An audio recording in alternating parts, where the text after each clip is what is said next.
better roll them dice. You never know if it could change your life. Take a chance, you're neither wrong or right. You never know if you don't roll them dice. You better roll them dice. You never know if it could change your life. Take a chance, you're neither wrong or right.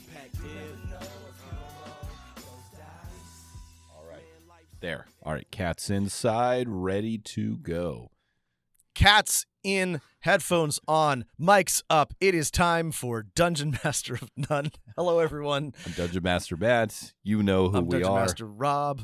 Thanks, patron listeners. Yeah, special Patreon episode. Thanks for supporting the show.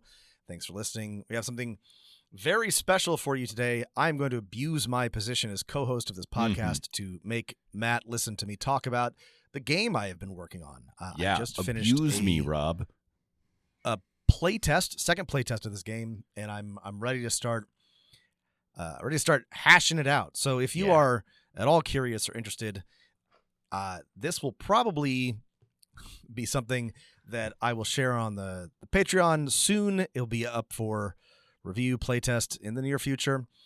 Keep an eye on this space. But I think this is the reason why I started doing this has a lot to do with being a GM. So even if you're not particularly interested in this or interested in game design, I think there's value, or I hope there'll be value, in talking about it from being a game master perspective. So again, thanks for listening. Thanks for supporting the show, and stay tuned for more.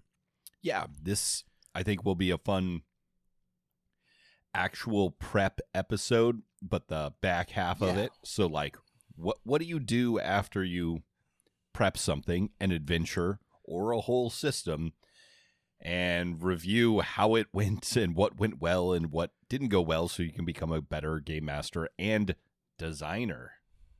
Yes. Well, and we don't talk about it this way, but in a sense, every time you GM something, you're kind of doing playtesting. Isn't you should every theoretically game master a designer?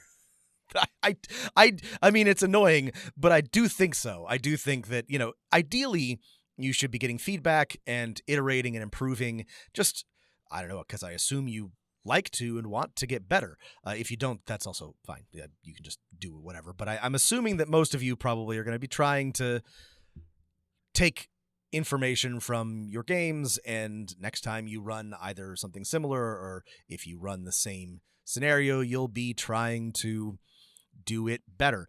Matt and I both recently ran the Haunting of Ypsilon 14, which is a really great mothership module. I made a ton of notes for the next time that I run it because it was great, but I kept thinking about things I could do better. And that's kind of like how, I don't know, that's fun for me. And that's, I think there's a lot of value in that, even if you were not designing your own game specifically.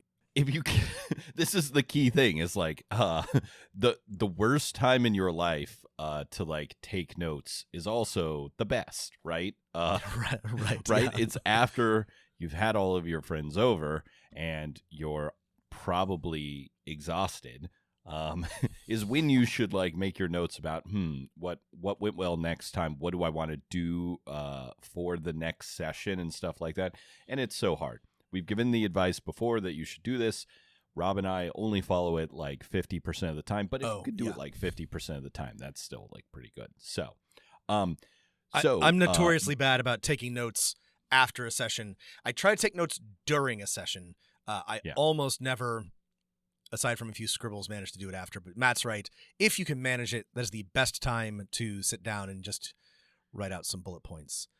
So if you remember, longtime listeners, you might remember our dice math episode from a while ago, where we talked through various dice systems and ways of calculating probabilities, and Matt helped me hash out the dice system, which is at the core of this game. And then what game is this? I'm going to attempt to describe it based off of Rob's like rule writing, and then Rob can fill me in with what is actually correct, which is a great way to get feedback about your game. Yes. Okay, Trinity, a game of ordnance and orthodoxy, or orthodoxy and ordnance, is a post-apocalyptic Western game about faith where you are like divinely inspired, like gun saint blessed by a god that is dead, and you are sent out on crusade, and adventures of faith, heresy, and cattle rustling follow. If you'd like to hear the rest of this episode and many more, visit patreon.com/Dungeon Master of None.